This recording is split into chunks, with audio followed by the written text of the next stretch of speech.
gentlemen, welcome to the Late Late Show. I hope so much you've had a happy and, dare I say it, productive day. That's what I hope. And I'm so happy that you're here because tonight we'll be chatting with the always incredible Goldie Hawn and Kurt Russell. And then later, we have another huge performance from BTS. Stick around for it. You don't want to miss it. BTS have sent in a performance, because obviously they're away, they can't be here. They've sent in a performance which is, without question, my favourite performance of any song we've ever had on this show, period. It's electric. Stick around for it. But also, Goldie Hawn, Kurt Russell, is there a cooler couple than Goldie Hawn and Kurt Russell? That's the it couple. It is. I'd like to be adopted by them. I genuinely believe if they came to me and they said, I've had a lovely childhood. I like my parents very, very much. But if they came to me and they said, we would like to take you under our wing, I'd do it. I just imagine the three of us. I imagine, like, Kurt will sort of teach me outside how to chop wood and... Do you know what I mean? All the stuff my dad couldn't teach me, you know? My dad taught me to harmonise. That's it.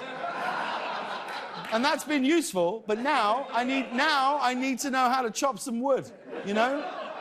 He'd show you how to wear a thick wool sweater. Yes, yeah. A big sweater, denim jeans, a chunky boot, and we'd just be out there and he'd be going, no, son, you got your hands are in the wrong place. And I go, sorry, Dad, and Goldie would come out with a hot chocolate with some marshmallows and they'd make a joke about the fact that his has got whiskey in it and I'd be like, oh, God, and, you know. You know what? I think you're a very talented guy. You know what's one thing you're not great at? Go on. Squinting into a sunset. Yes, I'm terrible at it. Kurt Russell? Within 2 days, you'd be a master at it. How's that? I just look like I'm trying to read something I can't quite make out. Yeah. What's... What, Guillermo?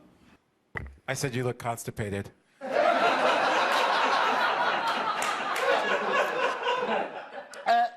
Guys, I don't know if it's okay with you. I wouldn't mind just having a look at the day's headlines. I know it's odd for us to kick a show off like this in such a way, but that's what I'd like to do. Is that cool with everyone? All right, let's do it, because...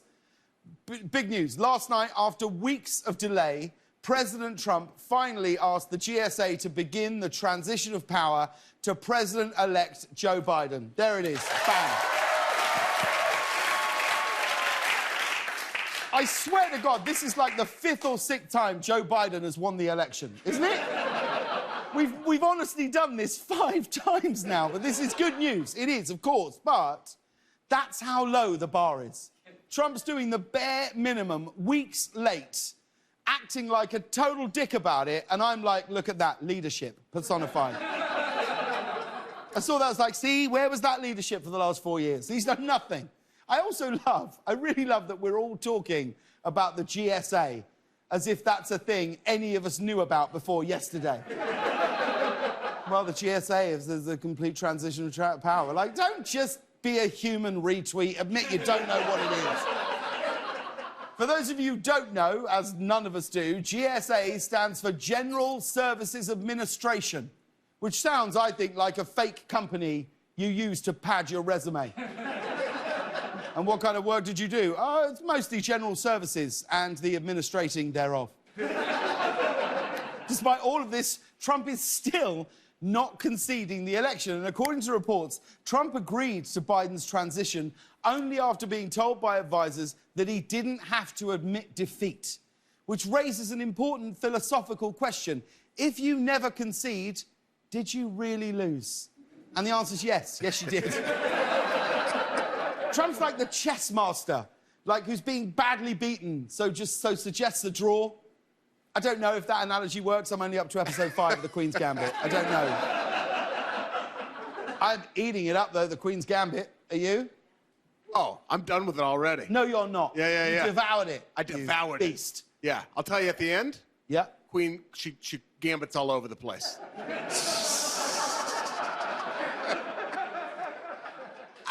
And Trump isn't giving up on the baseless claims of an election conspiracy. In fact, Trump spent this morning retweeting 5 separate posts, most of them about election fraud, from, and this is completely true, the eccentric actor Randy Quaid.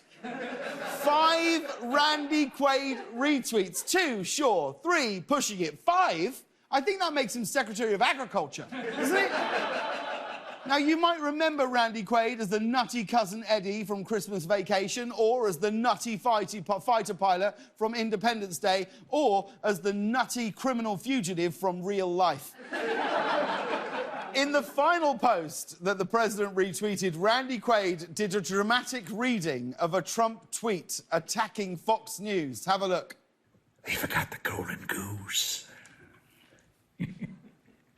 The only difference between the 2016 election and 2020 is Fox News. Guys, I think Santa is struggling with quarantine. Can we pull up a still of that photo? If I were Randy Quaid, I would never make a video of myself that close up, knowing full well that my nose looks exactly like a penis. And did you guys see this? Elon Musk just surpassed Bill Gates as the 2nd richest man in the world with a total net worth of over $127 billion. Our thoughts go out to the Gates family at this difficult time. Musk is now the 2nd richest man in the world. However, he is still the #1 richest man in the world that looks like he sings in a wedding band. We do a bit of everything. You know, we often open with Uptown Funk, and then we do, like, Oops Upside Your Head, and then I do a bit of rapping, actually, sometimes, if the bride and groom like it. Like, what would you even do with $127 billion? Reg, what would you do? I'd pay off all student debt. There it is. Well, that's made us all feel bad. Can't follow that. Nowhere for that to go. I was going to say I'd get a boat. I'd get a boat and I'd let students use it twice a year. On me. Go nuts, guys.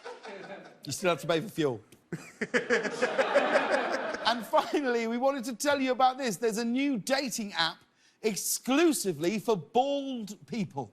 Yeah, it's called Bald Dating. Yeah, and it aims to help those who are bald or who have thinning hair find partners who, quote, prefer it that way. Yeah, a dating app for bald people. Which is disappointing news for that one guy who thought he was finally about to have sex with a bald eagle.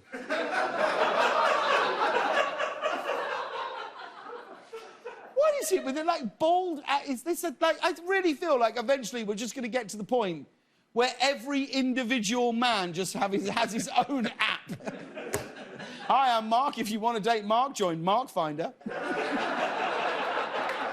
The app is simply called Bald Dating, which is better than some of their original names. Like, originally had this one, Skinder. Or this one, Close Shave Cupid. And finally, this one, Eno Harmony.